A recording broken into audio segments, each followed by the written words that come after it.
Adulun lebih tinggi seleronya dari itu lai. Nyo sasa antarui lakinyo.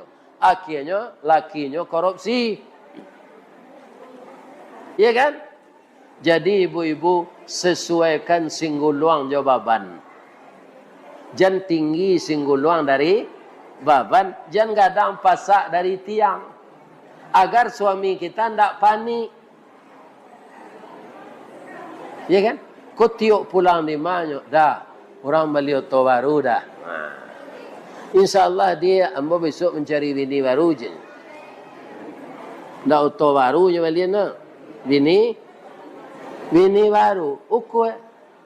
Ambo ibu-ibu bapak-bapak pensiun ambo 2.090.000 sebulan. Kalau untuk hidup sampai apa? Tapi untuk meniru gaya hidup,